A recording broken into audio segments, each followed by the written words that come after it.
year, and I'm pleased to notice that this event has been expanded with increased participation. But in addition to the expansion of this event, what has changed from last year globally?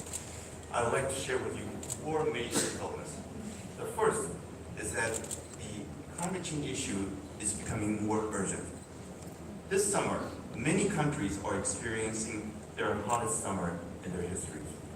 In fact, in Japan, some cities' temperature is getting very close to 40 degrees Celsius. In fact, I arrived here in Bangkok yesterday, and I found Bangkok to be cooler than Tokyo. But just relative. People do not have to be told. People feel that this earth is getting hotter. Last year, at July, at the COP28, member countries agreed with the pledge to triple the renewable energy capacity and to double the energy efficiency improvement. In Europe, the EU has started the implementation of CBAM, starting in October last year with the reporting and with the full implementation expected in January of 2026. But on the other side, there is significant pushback against the climate change issues. The results of the election for the European Parliament demonstrates that there seems to be a very strong resentment among the people against inflation, including the rising cost of energy. This November, there will be a presidential election in the US, and the result of the election, we all know, would impact the global politics about climate change. Coming back to Europe, Europe had put into place various measures to promote energy transition. But due to budgetary constraints, many of them have been scaled down or canceled. One example is the subsidy over the procurement purchase of EVs in Germany was terminated last December, 1 year ahead of the schedule. So we are seeing pushbacks as well. The third development is that it has become clear that we are off the track from our path to realize carbon neutrality. The GHG emission, the greenhouse gas emission in Europe in 2022 was 20%, 20% larger than the level to be on track with the path to realize EU's commitment according to their NDC towards 2030, 20%. Looking at the US, the same figure is even worse. The GHG emission in the US in 2022 was 28%, 28% larger than the level required to stay on track.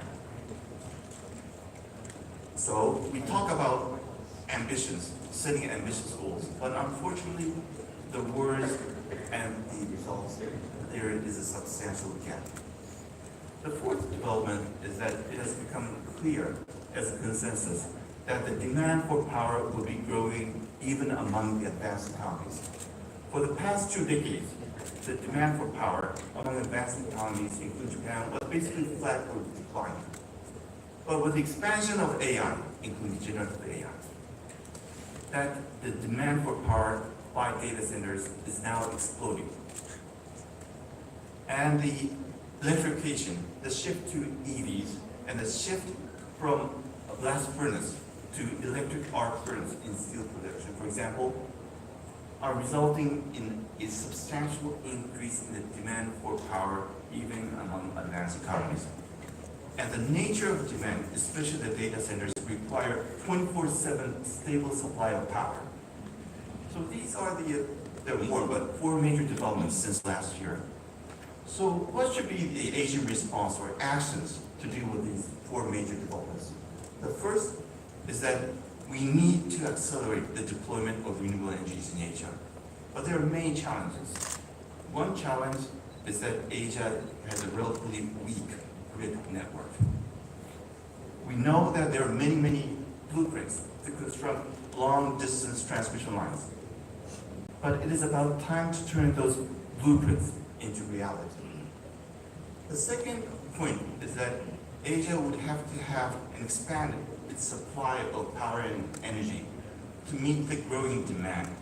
I talked about the increase in the demand for power among advanced economies, but for Asia, you have to add a stronger economic growth. And you have to add the aspiration to raise your living standards. And you have to add this very strong manufacturing sector in Asia. Then the result will be a much, much stronger demand growth for power and energy. And you need to have the supply capacity to meet that demand. To make the matter even worse, as we deploy more renewable energies, you have to deal with the intermittency of variable renewable energies. You need to have a dispatchable power to meet with that intermittency. So with these factors, thermal power generation in Asia will be extremely important, much more important than in the US or European countries. And to be more specific, among the thermal power generation, we all understand that in Asia, Asia has a large fleet of young coal-fired power plants. I understand there is criticism, but the reality is that we will have to keep on operating the younger, more efficient coal-fired power plants. But at the same time, we need to reduce the CO2 emission. That would lead us to the coal-firing of coal with ammonia or biomass, and also utilizing CCUS to decarbonize the coal-fired power generation.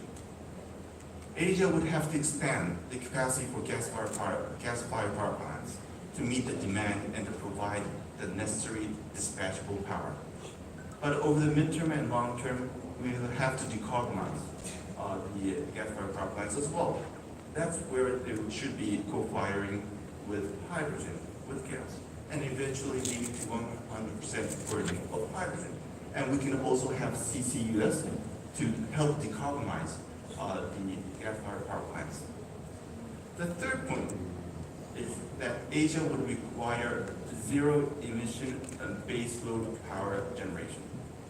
As I described, for example, data centers would require 24/7 supply of stable power. The intermittency of the renewable power is not a very good fit with the desired demand. That's where Asia would require a zero-carbon base-load power generation. What are the options? The first option is hydropower.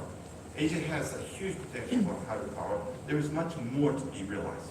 So that's the first point. The second is geothermal power generation. With the introduction of new technology, utilizing the fracking technology, the potential of geothermal power is now greater than before. This would have to be exploited. The third option is with the introduction of SMR, small modular reactors. I believe it is time for Asia to seriously consider nuclear power as an option for the future of Asia. The fourth point is that we need to have demand-side measures as well. We cannot just let the demand grow without any control.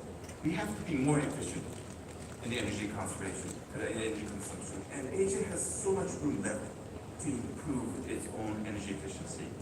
But in addition to just maintaining, controlling the growth of energy consumption, we would have to shift the peak demand so that we can minimize the need to expand our capacity for power generation. And also, we would have to shift the evening demand to daytime so that we can utilize the potential of solar PV even more. The fifth point is adaptation. As we are off the track from the 1.5-degree path, the unfortunate reality is that we have to be better prepared for the increased natural disasters. We would have to have better forecasting. We would have to have a better early warning system to have safe evacuation. And also we would have to strengthen our infrastructure to make them more resilient against natural disasters. Finally, the sixth point is about Asia. Asia is different from Europe or the US. Strong economic growth, aspiration to raise the living standards, strong manufacturing sector, a large fleet of young coal-fired power plants, and relatively speaking, modest potential for renewable energy compared with some of the Western European countries and the US.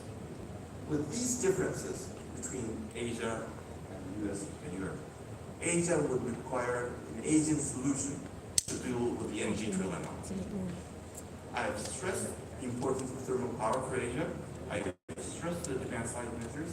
I stress the need for adaptation measures. I stress the importance of CCUS, but I would like to add two more. One is that Asia requires a financing to deal with the challenge of Asia. European finance is based on EU taxonomy, basically making distinction between green and non-green and only allowing financing for the green. The assumption is that the shift from 100 CO2 emission would have to be turned into zero emission as a single step. But frankly, that is not consistent with the reality of Asia. There is many things in between. If we can decrease the CO2 emission from 100 to 50 and realizing zero emission with multiple steps, I believe that is worthwhile being supported. And that leads us to the necessity of having transition finance. And that's where I think Asia would have to work on. The second thing is that, as I said, EU is now implementing CBAM. CBAM is basically a de facto tariff and basically imposing the carbon pricing level of EU on its trading partners. Asia has been growing with the expansion of trade. So Asia would have to look into CBAM and ensuring that CBAM will not get any worse and hopefully making CBAM better. But these Asian solutions, or the Asian voice, no single country in Asia, including Japan, is not strong enough, large enough to provide a solution or having a strong voice. We would have to unite as Asia, and Asia with its growth and its trade capacity deserve the position in the world to have a strong voice and provide a solution. And one of the platforms to make that happen is ASEC, the Asia Zero Emission Community, as described by Ambassador Mrs. Saruta. Through ASEC, Asia Zero Emission Community, that will be a platform for ASEAN countries, Japan, Australia, and potentially others, to unite, get together, and provide the action for an Asian solution and provide a stronger voice for Asia.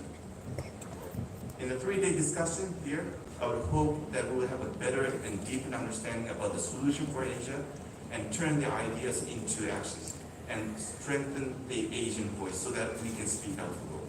Thank you very much for your attention. Thank you very much for such a very informative and insightful remarks and on the stage. And next, I would like to